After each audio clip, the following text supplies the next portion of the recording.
Hello mga sangkay mga kalingap! Welcome back to my channel. Kumusta? Kumusta kayong lahat? So for today's video, gagawa ko ng reaction. Ito'y patungkol dito sa aking nakita, napanood, no? Nakita kong post na comment ni Aling Hansel. Ang pagbabalik ni Aling Hansel sa comment section. Agoy! Pero take note, hindi yung kalingap ang kanyang binabanatan, kundi yung kanyang dating kaututang dila. Walang iba kundi si Mrs. Love. Pero bago tayo dumako dyan, shout out muna kay Kuya Val, kay Ate na, kay Kalinga Prab, kay Tita Mina Haramilyo, ang tita kong Vayots, Kamanetre ng San Diego, California, kay Tita Sal ng Illinois, kay Tita Pia Payne ng Australia, at sa inyong lahat na patuloy na sumusuporta. Tagmamahal kay Sangkay, mega love shoutout. So dako tayo dito. Pero exciting kasi ito. Bago tayo dumako sa ating pag-uusapan, hayaan yung ilabas muli ni Sangkay ang kanyang mahiwagang lip tint. Dahil ito'y chika, no? Maglilip tint si Sangkay. Alam ko namimiss niyo ito, yung paglilip tint ni Sangkay. Lip tint muna tayo mga Mars bago tayo dumako sa ating chika. Ayan.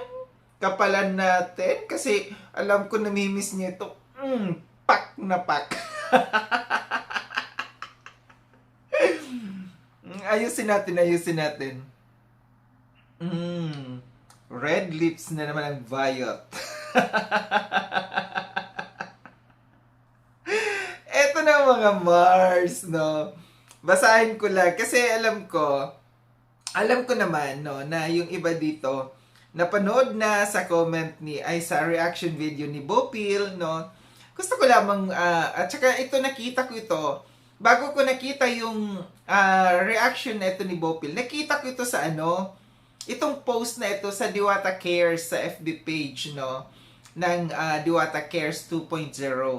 Nakita ko itong post nila, no, na comment ni Aling Hansel. Ito nga si Venven 2020. And pinatotohanan na ito na ni Hasang yata yun, pinatotohanan na si Aling Hansel nga talaga ang may hawak ng account na ito na Venven 2020. Sabi dito, grabe naman, Mrs. Love, na walang utak na sinasabi mo sa akin. So, ang dating dito, parang pinagsabihan si Aling Hansel nito ni Mrs. Love, no, na wala daw siyang utak. Itong walang utak na ito yung tumulong sa'yo nung pinalayas ka ni Doc Love. Aray ko, pakak. Binulgar. Binulgar na pinalayas pala ito si Mrs. Love ni Doc Love. May sama ka ng loob sa akin. Ka nakipag-usap, hindi sa live. May punto, no? Ito yung masasabi natin dito, no? Na ang naglalaban ngayon, yung gaya na sabi ko dati, kanina, yung dating magkaututang dila, no? Ngayon magkalaban na. So, nasaktan dito si Aling Hansel, no, na tinawag siyang wala siyang utak, no. Ang tanong, si Mrs. Love ba may utak din ba? Masaya ito magrambulan. Butanding versus butanding. Naisip ko no kung magrambulan sila. Parehas ang size nila, no? Parehas ang size nila. So, parehas din mga marites. So, perfect match. Ang ano lang dito, ang lamang lang dito ni Aling Hansel, medyo bata-bata siya kesa dito kay Mrs. Love. Alam natin si Mrs. Love, medyo gurang gets na ito.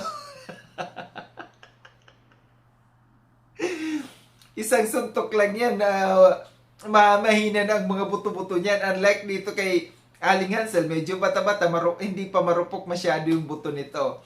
Pero nakakatuwa, no? Kasi Yung dating ano, yung nananahimik si Aling Hansel, no, na nahanap ito ni Kuya Val hinahanap ni Kuya Val nasaan na si Aling Hansel kasi nanahimik. So wala na siyang mga comments, no, kung saan-saan mga live, no. So yun yung napansin ng karamihan, kahit si Kuya Val napansin na wala ng comment, tahimik na. And ito biglang dumating, biglang sumulpot. At hindi na Kalingap ang binabanatan, kundi itong kanyang kaututang dila dati si si Mrs. Love. Wala talagang walang forever. Walang forever na kaibigan, walang forever na kaututang dila, lalo na kung ang inyong mga pinag-uusapan ay medyo nakakadihado sa kapwa-tao. And alam natin, no, na talagang ito sila, magmadit talaga ito sila, magkapit-bahay lang. Ang kinasasama dito ng loob ni Aling Hansel na magkapit-bahay sila. Bakit hindi siya sinabihan? Bakit sa live sinabi na wala siyang utak nito ni Mrs. Love? Chismosa din kasi ito si Mrs. Love, no. Kita naman natin sa itsura pa lang, marites na. Naniniwala talaga ako sa kasabihan, no. Yung karamihan ng mga sinasabi na pagka yung isang tao may nunal sa labi, chismosa.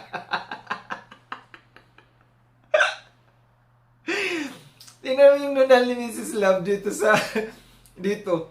Buhay na buhay, ang laki, di ba? Ibig sabihin ng buhay na buhay ang nunal, buhay na buhay ang pagiging chismosa.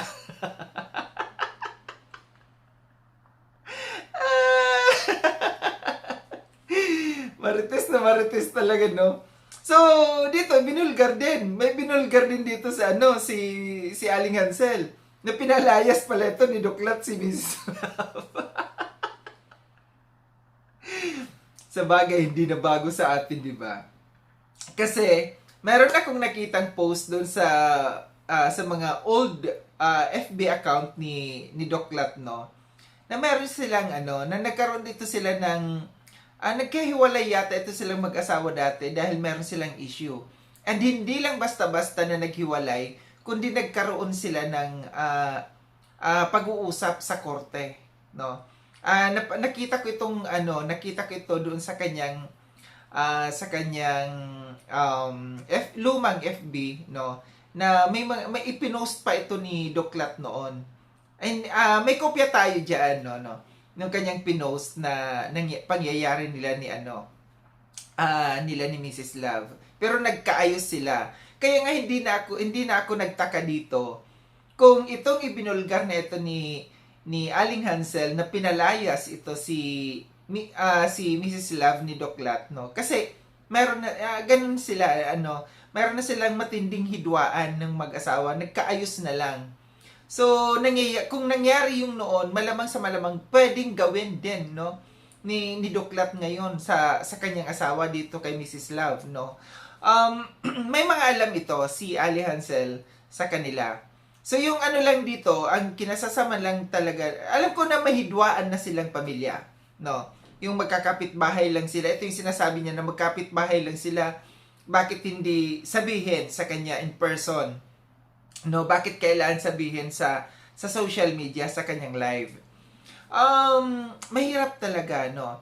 Mahirap magtiwala sa mga tao, lalo na kung kayo ay nagkasama-sama lamang dahil sa mayroon kayong mga taong inagrabyado din, grupong inagrabyado din, like Kalingap. Alam natin na naging solid ang kanilang samahan mula nung umalis sila, yung Batalero family dito sa Kalingap. Naging hawak sila ni Duklat. Ngayon, na humiwalay sila, naghiwalay-hiwalay sila ng landas muli. Ngayon, magkakabulgaran na yan. So, ang saya-saya lang kasi talagang hindi natutulog yung Diyos, no. Sa lahat ng ginawa nila sa Kalingap, ito yung prize, ito yung reward sa kanila. Yung pag-aaway-away nila kasi meron silang inagrabyadong tao. May grupo silang inagrabyado like yung Kalingap, no. Na hindi lingid sa kaalaman ang lahat, no. Na ngayon lumabas na ibinulgar din ni Aling Hansel at saka nung kanyang kapatid, no, na sina Dr. Love talaga yung punot dulo kung bakit sila natuloy na magpatulfo sa kay Kuya Val. Pero dito wala tayong sinisisi kasi alam natin na darating ang araw na pagka sila nagkasira-sira, nagkaaway-away, magbubulgaran yan. Ito na yung nangyayari ngayon, nagkakabulgaran na sila. And sinong wagi? Kalingap, Yung inaapi nila, pagka meron kayong mga taong inaapi na alam ninyo nakatulong sa inyo, tandaan ninyo kung anong reward, kung anong balik sa inyo. Kung anong mangyayari sa inyo. Tingnan nyo, hindi tumagal. Buwan lang yung kanilang pagsasama-sama tapos ngayon nagkagulo sila. Kasi nga, hindi maganda yung kanilang mga ginawa. May mga tao silang inagrabyado. Kaya mahirap sa tao, sa taong alam nyong nakatulong sa inyo, tapos bigla nyong gagantihan ng hindi maganda. May balik kasi talaga yan. May balik sa inyo. So dito, sa pangyayaring ito, na nalaglagan blues nilang parehas mga marites. Wait na lang tayo, baka dumating ang araw, sila'y magrambulan, sila'y magsuntukan, magsabunutan, at baka hindi lang yon ang abutin nila. Baka kung ano yung ginawa nila sa Kalingap, baka dumating yung araw, ganun din ang mangyari sa bawat isa sa kanila. Yung pagpapatulfo baga. Hindi malayo mangyari sa kanila, kagaya nito na nangyayari sa kanila, yung kaguluhan nila ngayon. Hindi malayo mangyari na magtulfuhan din sila kung sino yung may hawak ngayon ng alas sa kanila. Although parehas sila may mga hawak na alas sa bawat isa sa kanila, sila ay magsasalpukan at maglalabasan din ng mga baho yan. Muli maraming salamat mga sangkay sa panonood. Sa mga hindi pa nakapag-subscribe kay Sangkay Lone, subscribe niyo na po ako. Click yung notification bell para updated kayo sa lahat ng mga videos na aking gagawin. Like and share itong video na ito mga sangkay. Kita-kits tayo ulit sa susunod na video na aking gagawin. Ingat kayo sa ang dako ng mundo mang kinaroroon. Paalam na mga sangkay mga kalinga, paalam.